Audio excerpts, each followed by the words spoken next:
జరుగుతూ ఉంది. ఎందుకు నీట్ ప్రశ్నపత్రం మీద ఈరోజు కేంద్ర ప్రభుత్వం స్పందించదు? ఎందుకు ఈడీఐటీ దాడులు ఇప్పటిదాకా ఎక్కడ కూడా ఎందుకు చెయ్యరు అని నేను అడుగుతా ఉన్నా. ఇవాళ దేశమంతా ఇబ్బంది పడతా ఉన్నారు.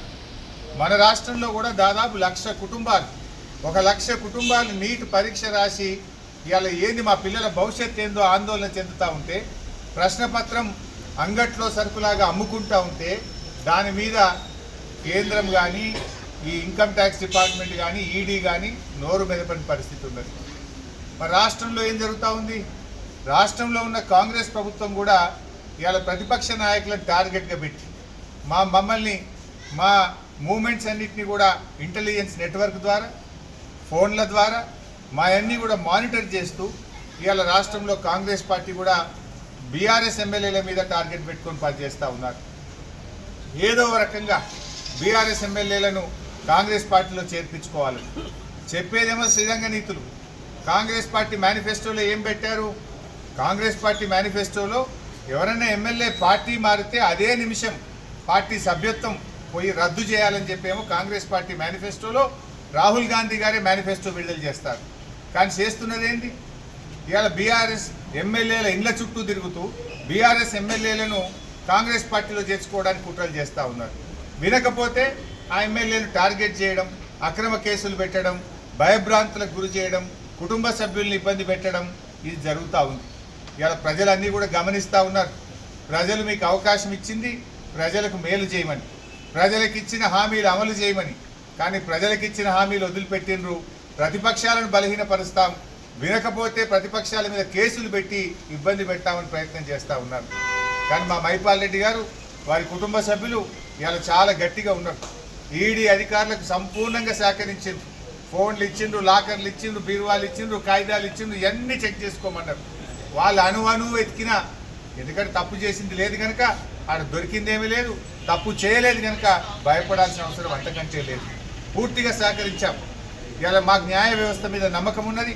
తప్పకుండా న్యాయ వ్యవస్థ ద్వారా మేము అంతిమంగా న్యాయం గెలుస్తుంది. మీరు ఇలా ప్రభుత్వాలను అడ్డం పెట్టుకొని వేధిస్తారు కావచ్చు, ఇబ్బంది పెడతారు కావచ్చు, కానీ ధర్మం గెలుస్తుంది, న్యాయం గెలుస్తుంది, న్యాయం నిలుస్తుంది. మా ఎమ్మెల్యే గారు నిన్న మా శాసనసభ్యులు గౌరవనీయులు మైపాల్ రెడ్డి గారి పైన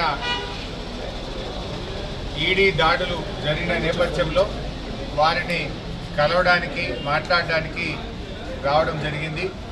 ముఖ్యంగా ఈరోజు దేశంలో అధికారంలో ఉన్న కేంద్ర ప్రభుత్వం, రాష్ట్రంలో అధికారంలో ఉన్న రాష్ట్ర ప్రభుత్వాలు ప్రతిపక్ష నాయకులను, ప్రతిపక్ష శాసనసభ్యులను టార్గెట్గా చేసి వేధించే కార్యక్రమానికి పాల్పడుతూ ఉన్నారు.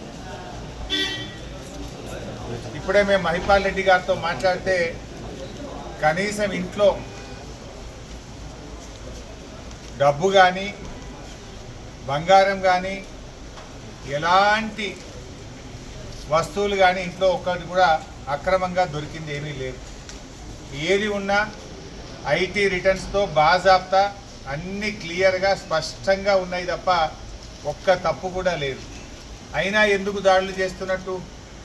కేవలం భయభ్రాంతులకు గురి చేయడం, దొంగ తీసుకునే ప్రయత్నం చేయడం. ఒకవైపు రాష్ట్ర ప్రభుత్వం అక్రమ కేసులు పెట్టి ప్రతిపక్ష శాసనసభ్యులను పార్టీలోకి తీసుకోవడానికి మరి ఈరోజు రాష్ట్రంలో కాంగ్రెస్ ప్రభుత్వం చేస్తూ ఉంది. ఇవాళ దేశంలో ఐటీ ఈడీ దాడుల గురించి ఏ రకంగా జరుగుతున్నాయో దేశ ప్రజలందరూ కూడా చూస్తూ ఉన్నారు. కేవలం ప్రతిపక్ష నాయకుల మీదనే జరుగుతూ ఉంటాయి. ఇవాళ నీట్ ప్రశ్నపత్రం లీక్ అయింది. దేశంలో 24 లక్షల మంది విద్య కోసం పరీక్ష రాస్తే ఆ పరీక్ష ప్రశ్నపత్రం అంగట్లో సరికైపోయింది. బీహార్లో, గుజరాత్లో 2 రోజుల ముందే ప్రశ్నపత్రాన్ని 30 లక్షల రూపాయలకు అమ్ముకున్నారని అన్ని వార్తలు వస్తూ ఉన్నాయి. ఆ ప్రశ్నపత్రాలు అమ్ముకున్న వాళ్ళను బీహార్ పోలీసులు అరెస్ట్ చేసినారు. మరి ఆడు ఎందుకో ఈడీ దాడులు చేయరు? అక్కడ మీకు పిఎంఎల్ఏ కనబడతలేదా? అక్కడ కలవడానికి మాట్లాడడానికి రావడం జరిగింది. ముఖ్యంగా ఈరోజు దేశంలో అధికారంలో ఉన్న కేంద్ర ప్రభుత్వం, రాష్ట్రంలో అధికారంలో ఉన్న